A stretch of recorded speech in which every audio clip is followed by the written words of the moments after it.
Namaste. I'm here to share with you some anxiety Ayuryoga techniques that can help you in a time of anxiety or also to keep anxiety at bay. My first technique that I want to share with you is that of breathing practices, pranayama. It is very observable when you're having an anxiety attack that the inhalation gets shorter. So in the moment of stress or when stress arises, immediately start to pay attention to your breath. You will notice that the inhale got shorter. So in order to deepen the inhale, start to lengthen the exhale. Once you lengthen the inhale, then allow the inhale to deeply come in. And then again, lengthen and deepen into the exhale. To then focus on a deep inhale coming in. One of the best ways, according to yogic technique, pranayama, is to send your mind somewhere else. It is quite that simple. So as the thoughts begin to become a cascade, a flurry of anxiousness, of stress, of literally feeling like you're going to go out of control, then take a moment and pause. Pause the story, pause the movie, pause the event, pause the hijacking of your brain, and take a moment to just feel your breath. Deepen the exhale, lengthen the exhale, so you can make your inhale long and smooth. The sign that your nervous system is restoring itself back to normal is that you can actually smoothly, evenly breathe in. As a day-to-day practice to keep anxiety down is to enjoy morning pranayama practices, meaning every morning create a routine where you can sit somewhere in the quiet and calm of the morning and practice these simple techniques. The first is called anuloma viloma. Research shows that anuloma viloma literally will repattern your neuronal pathways. It will completely and totally rewire your brain. So daily practice of anuloma viloma is a sure way to keep yourself happy and calm.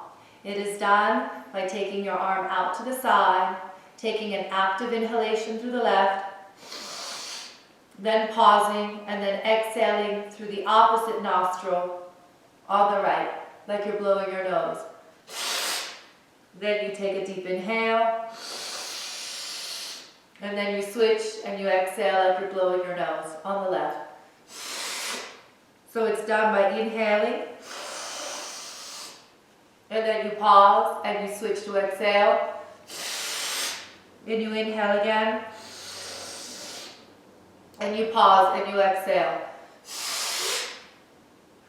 So you begin on the left, you end on the left, and you just switch on the exhalation. You can time yourself. I think it's best to just time it. You could do 1 minute to 2 minutes every morning. Who doesn't have 2 minutes in the morning to just sit and breathe? Again, it looks something like this.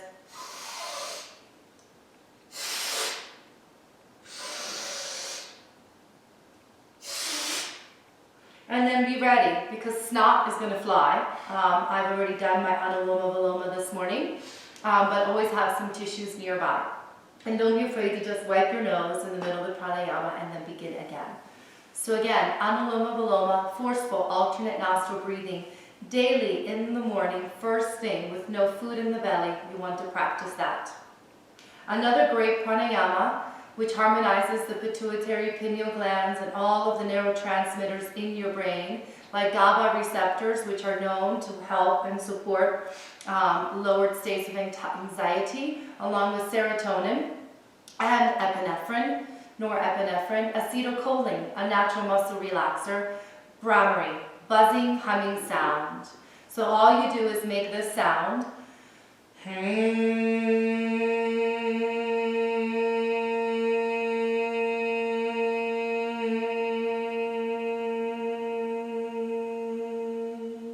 When you exhale, simply hum out your exhalation.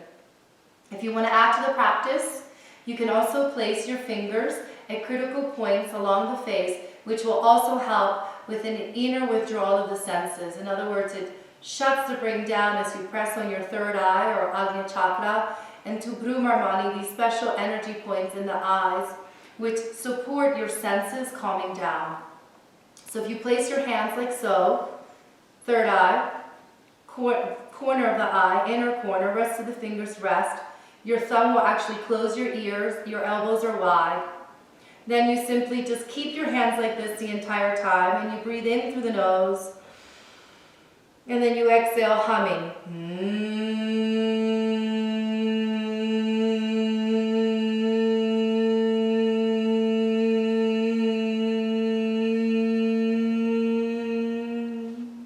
Keep your ears closed as you breathe in.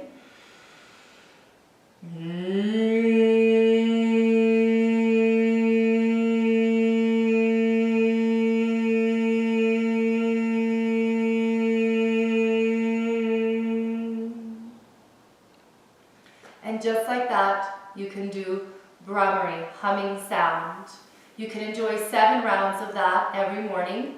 7 is heaven, according to Dr. Ladd, but there are also 7 chakras, 7 bodily tissues, and there are also 7 major planets in the cosmos. So it also aligns us with the macro and microcosm. Scientists in NASA have also discovered that the universe is humming. So we truly connect and align with universal consciousness as well as inner consciousness through the use of Brahmari. Another wonderful, fantastic pranayama to use in the cases, in times in our lives when there could be or there is anxiety. Now, after breathing practices that I've outlined, 3 for you, you can try those and make those part of your morning practice. In addition to that, you can do a movement practice. In Ayurveda, normally, usually, anxiety and Vata dosha come together. In other words, the root cause of anxiety is fear, and Vata is that which rules the emotion of fear. So with that being said, we can use something like Surya Namaskar in a Vata soothing, pacifying way to help keep Vata dosha calm.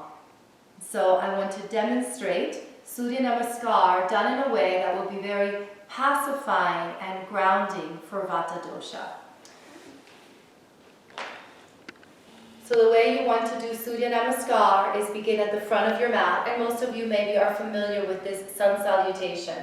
But for Vata, keep the feet together, toes together, thighs together, fingers together, and at your sides, breathing in and out through the nose. And maybe you take more breaths than usual because you want to make the movements very slow. So begin with your hands together, heart center.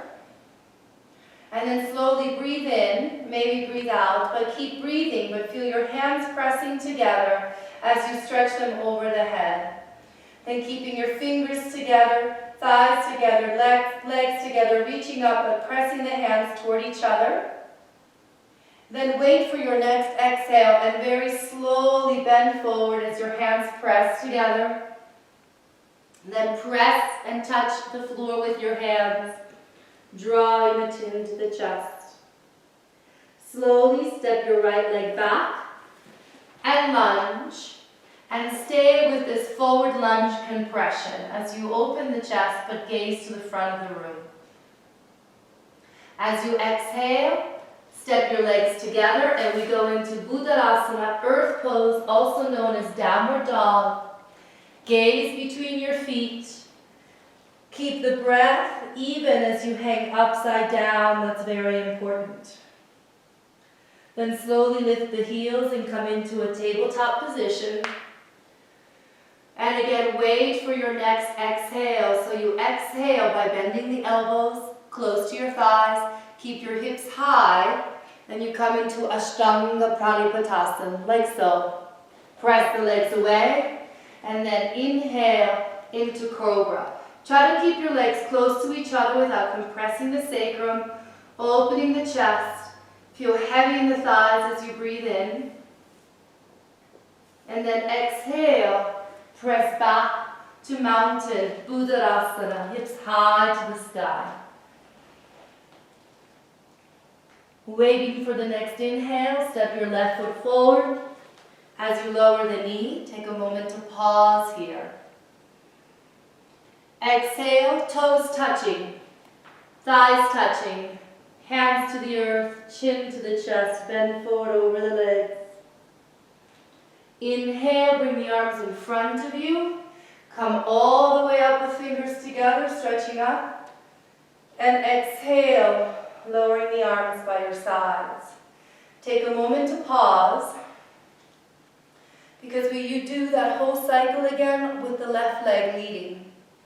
So now again, inhale, pressing your fingers together, slowly stretching the arms over the head. And without looking up, just look straight ahead. Then exhale, slowly bending forward. Come all the way down to the ground. Take your time and then step your left leg back. Slowly lowering the knee, gazing forward. Exhale, taking Buddhasana as you spread your hands on the earth. Let the hips be high to the sky. And as you hang in this mild inversion, it nourishes the nervous system. Inhale, lift the heels, slowly lower the knees, finding tabletop. And then again, exhale, elbows close to the thighs, and hips high to the sky. Ashtanga Pranayama. Push the legs away, and then inhale. Lift the heart. Let your hips be heavy to the earth. Exhale, press back to Buddhasana.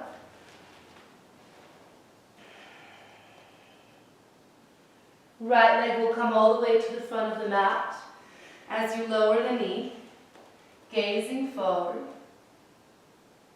Then step again with your feet together, hands to the earth, chin to the chest, belly to the thighs. Palms come together and inhale, keeping your fingers together. Pay attention, stretch up. And exhale, lower the arms back down. So that's one round of Surya Namaskar. You could do 2 or 3 rounds. What matters is that you do it with focus and intention, awareness to your breath, that you're not rushing. So even if you were to just do 1 to move Vata in a controlled way, then that in and of itself teaches Vata to move in the right way, because Vata dosha likes to move. It is movement. So celebrate that movement in a focused, rhythmic, controlled, and peaceful way. As far as asanas that you can do that are very beneficial to the nervous system and therapeutic, because you want to be able to hold and be in these asanas for 1 or 2 minutes so that they themselves can work their energetic magic into your whole body.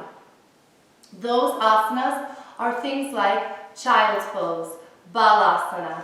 So balasana is one of my favorite asanas, along with Gomukhasana, cow pose, Bhujangasana, cobra, and Pavanmuktasana, wind-relieving posture. So I want to show you what these asanas look like, and you can again choose to do them all or just 1 or 2 to set the day, the tone of the day. They would even be appropriate to do in the evening time as well. So in Ayuryoga, we use Gomukhasana, cow pose, a lot. That is when your left knee comes in front of your right and you sit down. So that puts a lot of pressure, downward energy upon Avayu. Then we bring opening to the chest to help with our breathing. 1 elbow can come behind you when you catch it, or both hands catching the fingers behind the back, and then being here and breathing in and breathing out. So the point is to make each shape a meditation of the breath. And for many of my clients who have anxiousness, I ask them to do so hum while they're pausing here. So this is an opportunity to inhale internally, so, and exhale internally, hum. So each breath becomes an inner sound, a mantra, a vibration of so and hum. So the mind isn't idle at play, but it's focused in so hum, well, in the shape of Gomukhasana. And after all, have you ever seen a stressed out cow? I have not. So why not do cow pose and chill out in the pastures, just like every happy cow gets to do, that's born into a good life, of course. Then, child's pose, balasana. This is often taught in yoga classes as a rest pose, but I'm encouraging you to learn to do balasana as an actual active therapeutic posture. And that is done by bringing your thighs together and your legs together. This creates compression. So it's not open, it's thighs together, legs together. You can choose to keep your arms behind you, in which case you want to round, pull the belly in, curling to yourself by rounding, tucking the tail under, pressing the hips into the heels, rounding, and then pressing where the hairline meets the skin. That's what you want to press on the floor.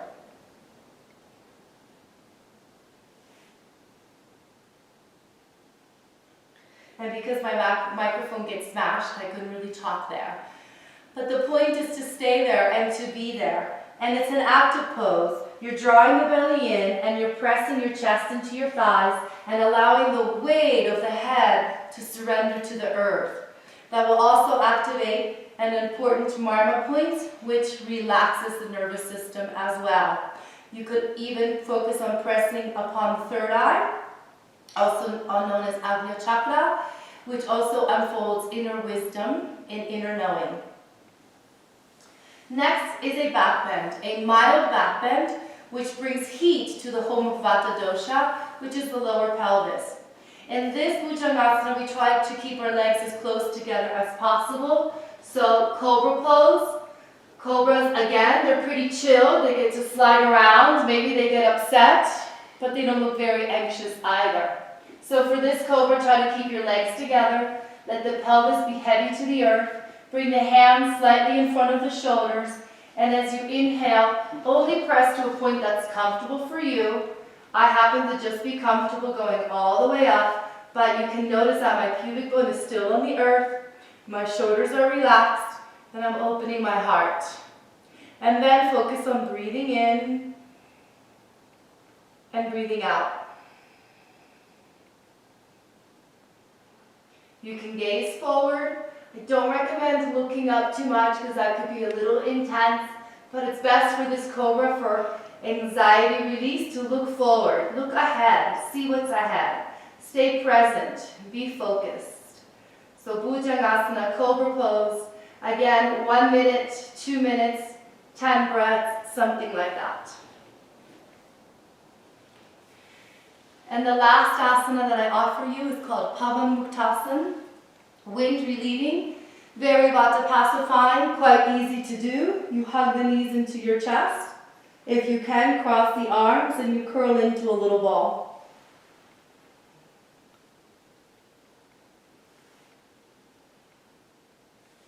And you want to stay curled in as much as you can. And again, I realize that until your neck gets some more strength, you may not be able to sustain that. But over time, you will be able to hold the pose for longer periods of time. The key to staying curled up is to pull the chin towards your chest and to lift your head up, like so.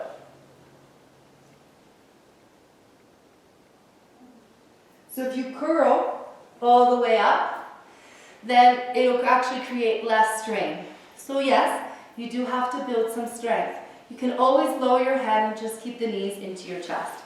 But Pavana Muktasana is a fantastic asana, again, to bring calmness and quietude to the mind. The last technique I want to offer you is a meditation using a Marma point called Agra Patra. This Marma point helps to lower anxiety along with the use of something like lavender essential oil. So what you can do is take the lavender essential oil and press on the point. And this point, actually, most of you are going to have to access it from the bottom because it is down below the heart at the place where the xiphoid process is. It's a little very square point. It's below the heart. Basically, if you feel soft tissue here, you've gone too far. Agarbhatra is here, the xiphoid process. So it is a bony point. You will be getting a picture of it so you can see it, but this is Agarbhatra. First, you can just put the essential oil there. And then Dr. Lad teaches us Tattva Mudra, so you bring these fingers together, like so. 1, 2, 3. And you press, and the opposite hand goes into Jnana Mudra. Let your head surrender to your heart. Press into Agarbhatra. And here in this meditation, again, you can come into Soham.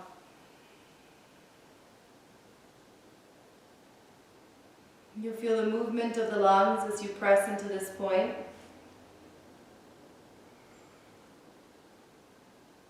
And it's best if you set a time clock, a timer, for let's say 5 minutes. Right? And if you get tired, you can lower the elbow down. But you could do a 5-minute Marma point meditation, knowing that through this activation, you bring your own inner healing, inner peace to your mind. And when there's peace in the mind, then there's peace in your life. And the only way to achieve peace in all that you do is to let your mind be at peace. So enjoy this Agarbhatra lavender essential oil meditation in addition to all that I've shared, and may your life be stress-free and happy. Om Shanti.